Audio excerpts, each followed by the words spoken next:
When we think about service delivery, it's easy to think that everything just happens within our organization. But in reality, most services rely on some sort of external help, whether that's from vendors, software providers, consultants, outsourcing teams, or anyone outside of your organization. And that's where the third dimension of service management comes in: partners and suppliers. This dimension is all about how our organization works with external organizations to design, deliver, support, and implement, as well as improve on services. First, let's cover who partner and suppliers are. Partners are organizations that have a close and strategic relationship with your organization. They might collaborate on long-term goals or help co-create value with you, like a cloud service provider or potentially an MSP. Suppliers, on the other hand, are usually a lot more transactional. They're focused on providing goods or services under a contract, like a vendor supplying hardware or like a third-party help desk provider that doesn't really care about your business or your business model. Both suppliers and partners need to be managed well, but for the most part, suppliers tend to be in it a lot more for the money aspect. Partners and suppliers directly affect our ability to deliver quality services. If a supplier fails to meet their obligations, well, everything about your service is going to suffer.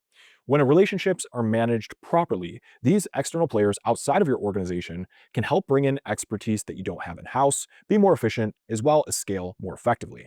The main trick is knowing when to use each and how. For example, a startup might outsource IT support to save on costs and focus on their main product development, while a larger enterprise might partner with a cybersecurity firm to strengthen risk posture in areas that they don't have internal talent on. Let's discuss some factors that we need to consider when deciding whether we're going to do things internally or bring in someone externally to come help. The first question to ask is, do we have the resources or expertise internally? If you do, you need to make sure that that resource or that expertise is actually available as well. From there, you can ask, is this a main function that we need tight control over? Think about what you're trying to offer and what you're trying to accomplish, and think about the amount of control that you need. We also need to think what risks we're introducing by relying on an external party.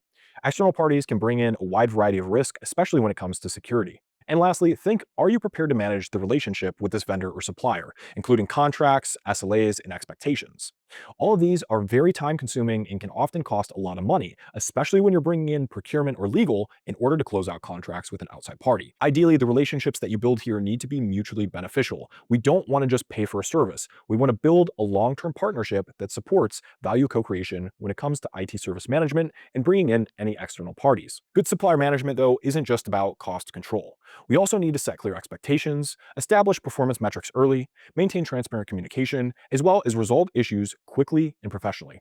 Your partners are part of your service value chain, so they need to be treated like extensions of your service team. The more integrated on they are, well, the more smooth your service delivery will be. In fact, many IT teams do integrate their partners and suppliers directly onto their teams in order to ensure strong relationships, as well as ensuring that they have the full perspective and full idea of exactly what's going on for your service delivery.